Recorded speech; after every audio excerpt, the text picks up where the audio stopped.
Le titre de ce livre, c'est Suprême Intention. L'auteur, c'est le bien-aimé frère Devin Fromke. Nous sommes au chapitre 6, petit 4. Chapitre 6, petit 4. Or, le Père a destiné à son Fils au moins 3 choses. Et il est absolument essentiel que nous les reconnaissions. Examinons 3 expressions qui, mises ensemble, nous donnent une image complète de cette intention divine. Première expression, l'intelligence que j'ai, écrit Paul, du mystère de Christ. Quel était-il, ce mystère? C'était que le Fils puisse avoir, pour s'exprimer, un corps composé de multiples éléments. C'est le mystère de Christ en vous. Le moyen par lequel la gloire de Dieu serait manifestée dans chaque croyant. En parenthèse, Colossiens chapitre 1, verset 27. Deuxième expression de cette intention divine. D'autre part, il est dans l'intention du Père que son Fils soit la tête de ce corps, celui dont la prééminence est absolue et qui non seulement s'exprime lui-même, mais exprime la plénitude de la divinité. C'est ainsi que le Père et le Saint-Esprit sont révélés. C'est ainsi que le Père et le Saint-Esprit sont révélés et exprimés d'un bout à l'autre de l'univers par la vie de ses nombreux fils. En parenthèse, Colossiens chapitre 1, verset 18. Point numéro 3 de cette expression de l'intention divine du Père. Enfin, le Père a résolu de faire en lui, son Fils, le centre et le point de convergence de tout ce qui existe dans le ciel et sur la terre. De réunir toutes choses en Christ, en parenthèse, Éphésiens chapitre 1, verset 10. De réunir toutes choses en Christ, en parenthèse, Éphésiens chapitre 1, verset 10. Ce n'est pas seulement par lui qu'ont été créées toutes choses, mais aussi pour lui. En parenthèse, Colossiens chapitre 1, verset 16. Enfin, le Père a résolu de faire de lui, son Fils, le centre et le point de convergence de tout ce qui existe. De tout ce qui existe dans le ciel et sur la terre. De réunir toutes choses en Christ, en parenthèse, Éphésiens chapitre 1, verset 10. Ce n'est pas seulement par lui qu'ont été créées toutes choses, mais aussi pour lui. En parenthèse, Colossiens chapitre 1, verset 16. Quelle révélation glorieuse! Quelle révélation glorieuse! Elle dépasse presque les limites de notre compréhension. Elle dépasse presque les limites de notre compréhension. Ainsi donc, le Père a résolu en lui-même de faire de Christ le centre de toute son activité. C'est son Fils, c'est celui dont toutes les personnes, c'est son Fils, c'est celui dont toutes les personnes est pleine de charme. C'est son Fils, c'est celui dont toute la personne est pleine de charme. En parenthèse, Cantique chapitre 5, verset 16. C'est lui qui est destiné à l'éternelle et universelle prééminence. C'est son Fils, c'est celui dont toute la personne est pleine de charme. En parenthèse, Cantique chapitre 5, verset 16. C'est lui qui est destiné à l'éternelle et universelle prééminence. Connaissant cette suprême pensée en faveur du Fils, nous pouvons mieux comprendre l'intention du Père en faveur de ses nombreux fils qui sont les éléments constitutifs du corps de Christ. Mais s'il nous manque la révélation de ce que le Père a résolu de faire pour son Fils, c'est là la distance qui nous sépare du but et une rectification s'impose.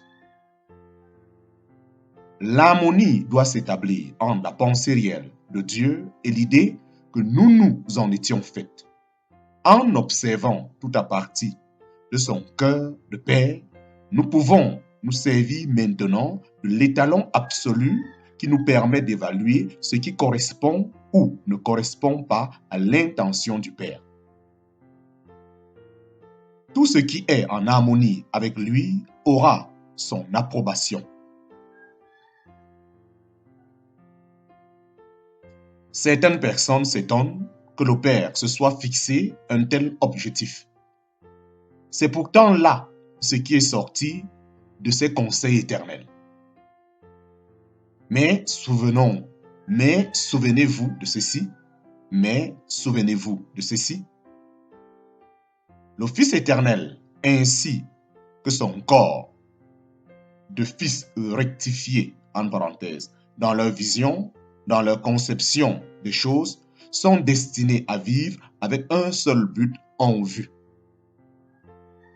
Le Fils éternel, ainsi que son corps de Fils rectifié, en parenthèse, dans leur vision, dans leur conception des choses, sont destinés à vivre avec un seul but en vue. Apporter au Père l'honneur, la gloire, le plaisir et la satisfaction dans la mesure la plus complète et au plus haut degré.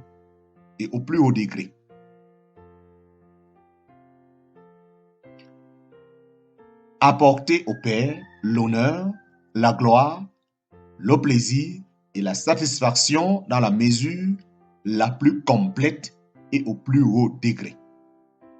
Ainsi, tandis que le Père se préoccupe de son Fils, le Fils de son côté se préoccupe du Père.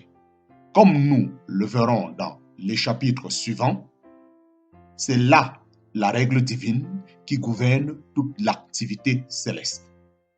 En attendant, gardons bien à l'esprit que Dieu a la ferme intention d'amener tous ses fils à entrer dans son dessein éternel et à adopter sa divine philosophie. En attendant, gardons bien à l'esprit que Dieu a la ferme intention d'amener tous ses fils à entrer dans son dessein éternel et à adopter sa divine philosophie. Fin du chapitre 7. Certainement, il y a eu certains parties où j'ai parlé du chapitre 6, mais en réalité, c'était le chapitre 7. Fin du chapitre 7. Nous entrons dans le chapitre 8. Nombreux sont ceux, nous l'avons vu, qui sont prêts à user de la croix. Nombreux sont ceux, nous l'avons vu, qui sont prêts à user de la croix à leur propre fin et qui manquent ainsi l'intention suprême que Dieu y a cachée. Nous devons voir maintenant comment la croix ouvre une perspective radicalement nouvelle qui entraîne une rectification totale. Car la croix n'aura accompli son œuvre la plus profonde qu'au moment où, dépassant ce que Christ a fait pour nous, nous pourrions commencer à voir ce qu'elle a accompli pour Dieu. C'est alors seulement que nous occuperons vraiment notre position avec Christ en Dieu, là où nous connaîtrons la réalité d'une divine rectification. Chapitre 8, divine rectification. Chapitre 8, divine rectification. Il y a plusieurs années que l'auteur de ce livre s'efforce de sonder plus profondément Romains chapitre 3, verset 23. Ce passage qui est souvent utilisé avec si peu d'à-propos. Ce texte nous semble avoir une profondeur que Dieu ne voulait pas nous laisser ignorer. La version seconde le rend ainsi. Tous ont péché et sont privés de la gloire de Dieu. La version anglaise que nous utilisons est moins absolue. Tous ont péché et ont manqué la gloire de Dieu. Quelle était-elle, cette gloire que les hommes avaient manquée? J.B. Phillips semble avoir éprouvé le besoin de jeter plus de lumière sur ce passage et il le rend ainsi.